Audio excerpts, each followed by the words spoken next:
Welcome back to Bark and Burn. We are now at challenge number 3. So don't forget to keep up the work for challenge number 1 and 2 and keep integrating them into your regular exercise. But we're now going to move on to how to complete challenge number 3. And it's going to involve a leg exercise for the human, as well as a leg exercise and a core exercise for the dog. For this challenge, you are going to need some sort of treat or kibble or jerky, whatever you like, just like before, as we are going to continue to use a luring technique to teach our dog a new trick and an exercise. Just like before, we are going to start with some training techniques for the dog. Then I'm going to show you the human part of the exercise, and then we're going to combine them so that we and our dog get an exercise at the same time. So here we go.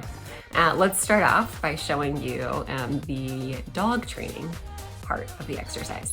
We're going to go over some dog training on paws up, and we're going to teach the dog to put their paws up on our arm like so. And then once the dog gets comfortable having their paws up on our arm like this, we're going to teach them a trick called say your prayers, where they're going to stick their snout under our arm like so. So the paws up trick is actually really useful for building core muscles. It strengthens their front and their back legs, as well as it helps with their hip flexibility. And then the say your prayers trick actually helps with their shoulder muscles getting stronger, as well as it's also just cute. Okay, the first thing you're going to do is lure your dog onto your arm with a treat. What you can do is hold it in your fingers and don't immediately release it, so that your dog is trying to get the treat while putting his paws on your arm. You can lower your arm as much as needed to get the dog into this initial position of the paws up on your arm. Once your dog accomplishes this, then you're going to increase the height of your arm. Hopefully he understands very quickly. I still get treats if I put my paws on your arm. If needed, you can lower it again just to show him paws up on your arm means getting treats. And then you can start to shift it back and forth to get him used to movement while having paws on your arm. Next, you're going to teach the dog with a treat to put his nose under your arm. So again, you're luring, holding that treat under your arm and teaching your dog that if he sticks his nose underneath your arm, he will get a treat. You can alternate between lowering it and raising the treat. Okay, so now that we have learned the dog trick part of the exercise, I'm going to show you the humans part of the exercise, which is really just a squat, but I'll demonstrate it to you.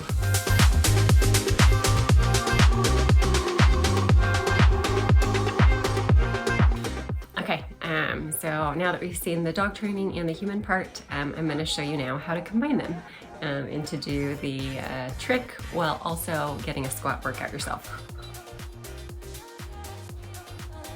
Okay, so go ahead and get that dog into the paws up position, and then as you squat, lure him underneath your arm.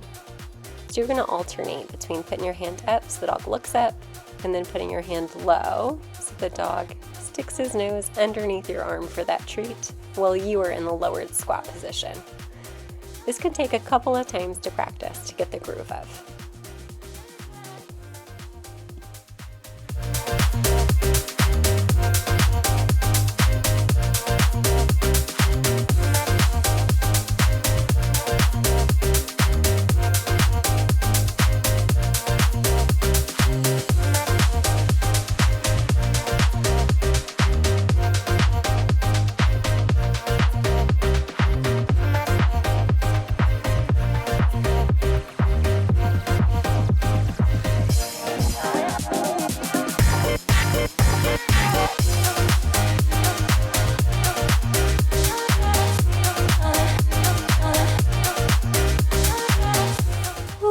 Well, we are definitely feeling the burn now after that workout.